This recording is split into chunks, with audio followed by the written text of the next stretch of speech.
Drama rumah tangga Insanul Fahmi dan Wardatina Mawa memanas setelah Mawa mengambil langkah hukum melaporkan suaminya dan Inara Rusli atas dugaan perselingkuhan dan perzinahan. Di tengah isu ini, Fahmi akhirnya muncul di podcast Dr. Richard Lee dan membuat pengakuan mengejutkan. Ia dan Inara telah menikah siri sejak Agustus 2025. Fahmi menegaskan status tersebut dengan menunjukkan bukti tertulis kepada Richard Lee yang memuat detail akad nikah, mas kawin, dan saksi membuat Richard Lee tercengang. Pengakuan Fahmi yang diungkapkan secara terbuka ini sontak meledak di media sosial dan memicu reaksi publik. Namun sorotan utama tertuju pada Wardatina Mawa. Melalui akun Instagram pribadinya, Mawa membagikan cuplikan video pengakuan suaminya tersebut, sembari mengekspresikan keterkejutan yang mendalam. Ia menuliskan kalimat singkat dan menohok, "Jujur, aku kaget," dan hanya menyertakan kata Allah mengisyaratkan bahwa meskipun ia telah curiga dan melaporkan kasus tersebut, konfirmasi resmi dari mulut suaminya sendiri tetap merupakan pukulan yang tidak terduga. Nah, gimana nih menurut netizen yang terhormat? Silahkan berkomentar ya.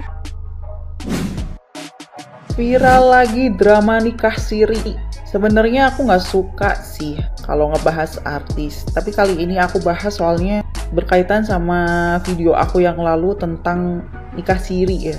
Nah, jadi kali ini Inara Rusli dan Insanul kasusnya. Katanya sih udah nikah siri. Katanya Insan udah talak istrinya. Katanya. Tapi anehnya, kok malah muncul bukti CCTV mereka diduga berzina. Jadi bener nikah siri atau cuma dalih nutupin skandal? Inilah masalahnya. Nikah siri itu sering banget dipakai sebagai payung selingkuh. Istri sah dibuat was-was, dipermainkan, ditinggal tanpa perlindungan hukum. Makanya ya, aku selalu bilang nih, nikah siri itu bukan solusi. Itu tempat persembunyian. Kalau mau menikah, ya resmi dong. Kalau mau selingkuh, jangan nyeret agama buat pembenaran. Tegas aja, praktik begini harus ditindak, bukan dimaklumin. Ngomong jangan muter-muter, kalau mau nangis, kalau mau ngomong. Lagi kalau ketahuan selingkuh tuh ya, itu template semua gak sih? Yang pertama kalau nggak marah-marah, yang kedua nangis-nangis. Bisa nggak lebih diperbaharui lagi gitu loh kalau ketahuan selingkuh? Misalkan loncat dari lantai 2. Nah, ini kayaknya adegan-adegan plot twist yang ada di konten gua kayaknya ini lebih plot twist. Jangan muter-muter, orang nontonnya pusing. Biasanya orang-orang yang di depannya udah ada kalimat, sebenarnya gua nggak mau sombong ya. Nah, itu sebenarnya dia mau sombong.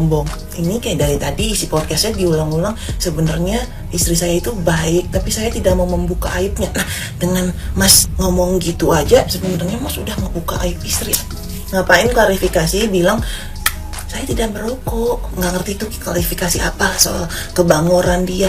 Nah Mas, kalau namanya bohong itu juga bangor, tahu nggak? Maksudnya itu lebih menipu gitu loh, lebih merugikan orang banyak. Terus ini Mas, kalau misalkan mau kontrol orang itu bisa nggak kagak bawa-bawa agama? Ini yang mungkin yang nonton jadinya trauma akan orang-orang alim kayak gini, padahal sebenarnya yang beneran paham nggak kayak gini gitu loh. Jadi kayak jangan bawa Allah Mas. Ya, mau selingkuh, bawa Allah, jangan. Jadi perempuan jangan gampang termanipulasi kata-kata manis dan nangisan laki-laki itu semua buaya guys. Ini menurut aku paling aneh banget. Kayak tadi kan laki ini bilang kalau kita keseringan ngepost foto sama pasangan itu tiba-tiba ada aja masalah rumah tangga gitu. Makanya kita perbaiki dulu di internal. Bahagia-bahagia di sosmed padahal kita nggak bahagia. Nah, yang nggak bikin bahagia kan lakinya ya. Terus sekarang Masnya nggak ngepost malah makin parah. Nah, mendingan diposting aja dari kemarin-kemarin Mas. Ya, ini kan masalahnya ini Mas, cobaan yang dicobain.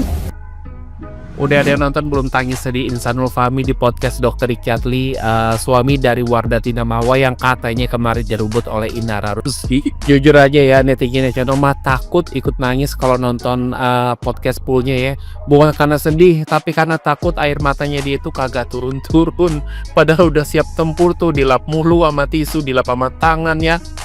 Belum lagi setiap kali air mata mau jatuh, angle kamera dipindah mulu ke mukanya Dr. Richard. Dan makin sedih aja, kita kagak bisa ngeliat momen tuh lahirnya satu tetes air mata. Tapi walaupun kagak nonton secara utuh ya, nanti Channel tetap punya kesimpulan dari potongan-potongan VT di TikTok. Jadi kita bisa tarik benang merahnya ya. Ini tuh sebenarnya drama klasik perselingkuhan era modern dengan versi Sharky Ipik. Ya, si Insanul yang menggambarkan dirinya itu sosok anak Fahmi yang dikawinkan di usia muda, kemudian kaget menghadapi dinamika rumah tangga, cinta naik turun, kemudian godaan duniawi terhadap papa muda ya, di mana hubungan mulai retak tapi dia pertahankan karena ada anak. Sampai akhirnya bertemulah seorang janda syar'i. And then terjadilah perselingkuhan di mana Insanul mengaku duda, terjadi nikah siri, dan Inara dikabarkan marah karena merasa tertipu.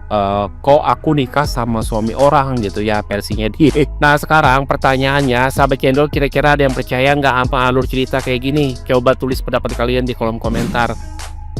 Di tengah isu perselingkuhan Inara Rusli dengan seorang pria yang bernama Insanul Fahmi, ya, yang disebut-sebut sebagai suami orang, ternyata ada fakta yang mengejutkan bahwa ternyata sejak Agustus 2025 Insanul Fahmi dengan Inara telah resmi menikah. Kalau dilihat dari podcastnya Dr. Richard, yang salah di sini adalah suaminya. Dia ngaku ke Inara bahwa dia sudah mentalak dua istrinya dan sedang dalam proses cerai, yang artinya secara tidak langsung mengatakan bahwa dia ini duda. Cuman yang disayangkan di sini adalah Inara tidak meng-cross checknya dahulu. Dia tidak memastikan apakah Insanul ini benar-benar sudah menjadi duda atau masih menjalin ikatan suami istri secara hukum dan agama ya. Karena kalau misalkan sudah cerai, sudah menjadi duda ataupun janda, biasanya kan ada akta cerainya, apalagi dia juga sudah pernah mengalami perceraian yang harusnya ada gitu, tahu gitu. Tapi namanya juga lelaki ya, dengan bujuk rayunya meskipun udah ketahuan ternyata belum bercerai, Inara tetap bersedia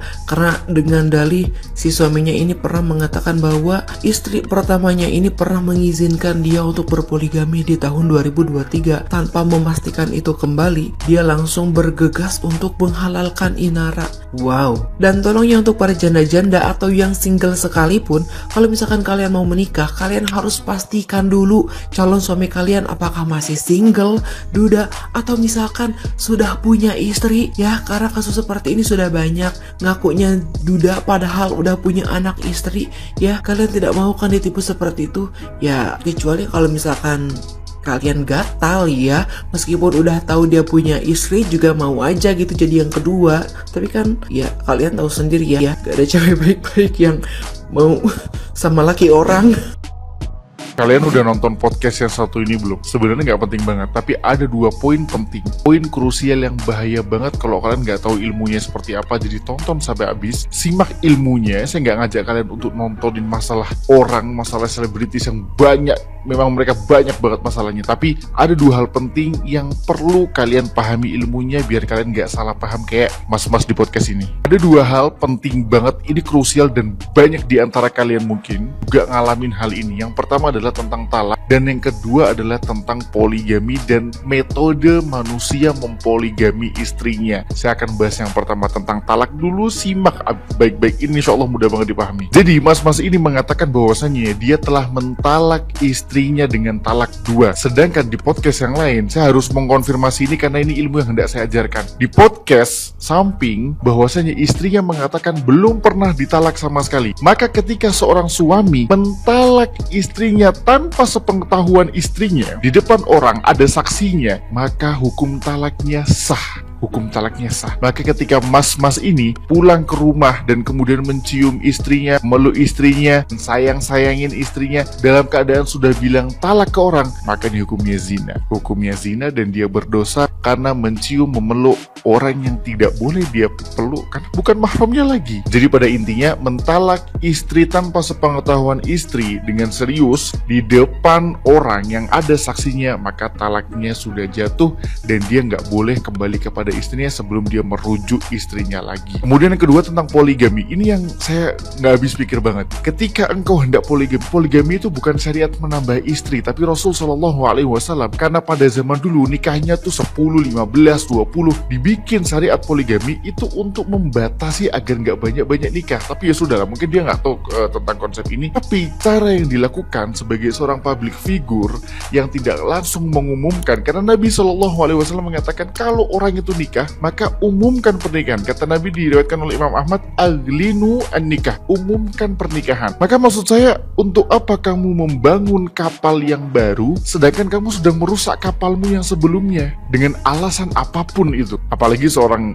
influencer, selebritis, siapapun tokoh terkenal, public figure, ketika menikah dan agar tidak terhindar dari fitnah, apapun bentuk fitnahnya, maka ketika menikah umumkan, share, bukan karena kalian pengen nge-share romantisasi, tapi agar terhindar dari fitnah. Dan itu kenapa Rasul bilang umumkan pernikahan. Jadi itu aja, semoga teman-teman bisa paham dan jangan sampai salah persepsi tentang dua hal ini, talak dan juga tentang poligami. Semoga bermanfaat. Barakallahu fikum.